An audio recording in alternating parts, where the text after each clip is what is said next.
Olá, seja você muito bem-vindo a mais um Palavra Aberta aqui na TV Câmara. Os milhões de eleitores que não foram às urnas trouxeram forte impacto nos resultados do primeiro turno das eleições deste ano. Os números são significativos. A abstenção alcançou 32 milhões e 700 mil eleitores, ou quase 21% do total de eleitores aptos a votar.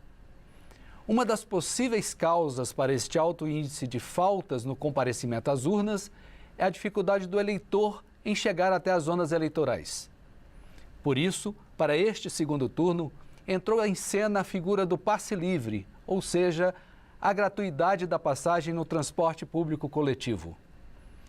Eu sou William França e é sobre o projeto de lei 2663 de 2022, que torna obrigatória a gratuidade do transporte público coletivo de passageiros nos dias de eleição, que eu converso agora com o autor da proposta, deputado Daniel Almeida, que representa o estado da Bahia pelo PCdoB. Deputado, seja muito bem-vindo ao Palavra Aberta.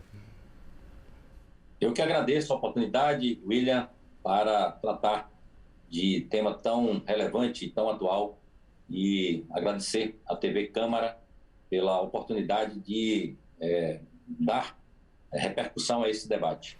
Deputado, muitos eleitores não têm condições de pagar a passagem para ir até o local de votação, que em muitos casos é até mais cara do que a multa pelo não comparecimento, cujo valor máximo é de R$ 3,51. É para resolver esse problema que o senhor apresentou esse projeto de lei? Sem dúvida, este é o elemento principal. Claro que a abstenção não está relacionada apenas à falta de recursos para as pessoas se locomoverem no dia da votação, mas isso tem um impacto muito forte, especialmente no momento em que o desemprego no Brasil é muito elevado, a carestia é muito grande, os dados revelam que nós temos mais de 30 milhões de brasileiros que estão numa situação de fome e muitos com insegurança alimentar. Numa circunstância como esta, a prioridade de recursos é para comprar alimento. E o voto é uma obrigação, além, naturalmente, de um direito do cidadão, exercício da cidadania. E, portanto, nós achamos que é fundamental se assegurar o direito de ir e vir, a locomoção das pessoas do dia da eleição, ou de referendo, ou de plebiscito, que infelizmente tem acontecido pouco no nosso país, mas que pode vir a acontecer. E, além disso, nós temos um outro elemento, que é a vulnerabilidade dessas pessoas pode levar a interferência econômica e do poder público. Um empresário pode achar que, estimulando o transporte, vai angariar votos.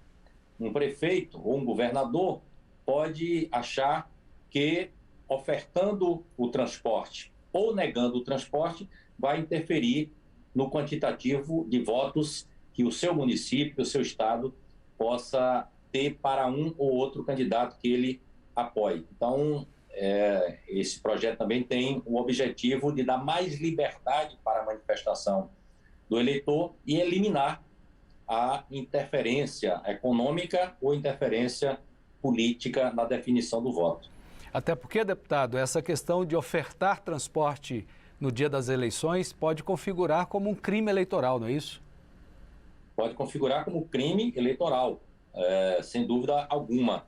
Mas não ofertar o transporte pode retirar esse direito fundamental que o eleitor tem de votar, direito de ir e vir. Então, só é possível compatibilizar esses interesses, preservando a autonomia do eleitor e a manifestação livre da sua opinião através do voto, se nós ofertarmos o passe livre, a gratuidade para o eleitor ir e vir no dia da votação. A gente teve agora recente uma ação no Supremo Tribunal Federal provocado pelo partido Rede Sustentabilidade, que ele pediu esclarecimentos ao Supremo se poderiam os estados, os municípios, ofertarem o transporte público, e houve uma decisão inicialmente monocrática do ministro Roberto Barroso, depois se estendeu ao plenário por 9-2, o Supremo decidiu que sim, não configura crime eleitoral os estados e municípios ofertarem o transporte gratuito. E o seu projeto de lei vai justamente tornar lei esta decisão do Supremo, não é isso, deputado? Exatamente. É garantir que isso seja um direito, que ninguém possa negar esta possibilidade. O tribunal agiu de forma correta, analisando essa circunstância da eleição atual, as dificuldades econômicas de muitos eleitores e as manifestações diversas de prefeitos, governadores. Então, procurou normatizar. Diz, olha, pode fazer, que não se constitui nenhum crime.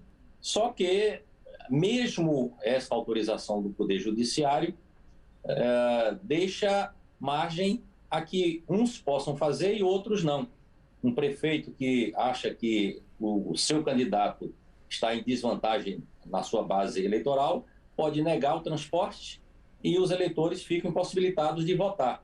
Um outro que acha que o seu candidato está em vantagem pode ofertar o transporte de forma, vamos dizer assim, indiscriminada, ou tornando isso uma vantagem, um benefício. Então, a normatização na estrutura legislativa brasileira é absolutamente necessária e não fica também à mercê de uma circunstância ou outra. Pronto, é uma obrigação o eleitor votar, vamos ofertar, como política pública, o direito dele ter acesso à urna no dia da eleição. Acho que isso aí elimina qualquer possibilidade de manipulação por qualquer segmento político ou econômico para as próximas eleições. Infelizmente, não foi possível fazer isso para esta eleição, mas para o futuro esse episódio, vamos dizer assim, não vai se repetir. É um tratamento isonômico, né, deputado?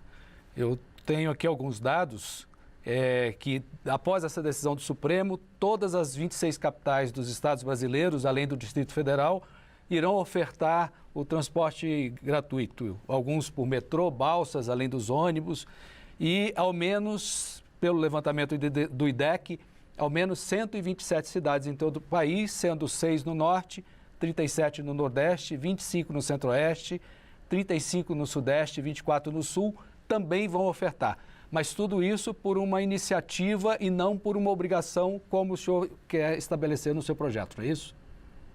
Exatamente. Todos os segmentos da sociedade, de alguma forma, fez mobilização. Todos fizeram mobilizações. Teve prefeito que, no primeiro momento, quis negar esta gratuidade. A pressão da sociedade, das instituições, prevaleceu. Demonstra que o eleitor quer votar. A sociedade quer ofertar esta isonomia do tratamento que os eleitores precisam ter. Então, foi muito positivo esse passo que o Poder Judiciário deu, mas nós temos que estabilizar isso, consolidar isso, tornar isso algo que não precisa mais de passar por qualquer discussão em qualquer tempo. Então, esse é o nosso objetivo, não ficar apenas como se fosse uma espécie de favor, ou que fosse necessária essa pressão da sociedade. O município de São Paulo, por exemplo, no primeiro momento, manifestou o desinteresse em ofertar a gratuidade. Com a pressão que fez na sociedade, acabou cedendo. Não vai haver mais nenhum tipo de politização a partir da aprovação da lei. Muito bem. Deputado Daniel Almeida, eu gostaria de agradecer a sua disponibilidade em aceitar o nosso convite para conversarmos sobre essa sua proposta de lei. Eu quero agradecer a você, agradecer a todos os ouvintes da TV Câmara, e dizer que vamos trabalhar para que possamos, ainda este ano, não deixar esse assunto esfriar. Ainda este ano nós possamos fazer com que esse projeto tramite e ele seja aprovado, para que nos próximos pleitos a gente não tenha necessidade de mais tratar desse assunto. Então, é o apelo que eu faço aos pares, aos novos colegas, que ainda em 2022 nós possamos ter essa legislação consolidada. Muito obrigado, deputado. E eu me despeço aqui agradecendo também a sua audiência. Quer saber mais detalhes sobre o projeto de lei 2663 de 2022, este sobre o qual conversamos aqui, ou mesmo sobre todas as outras discussões do Parlamento? Acesse o nosso portal na internet, câmara.leg.br. Fica ainda como sugestão a dica para seguir as redes sociais da Câmara no Twitter, no Facebook, no Instagram e no TikTok. Novamente, muito obrigado por sua atenção.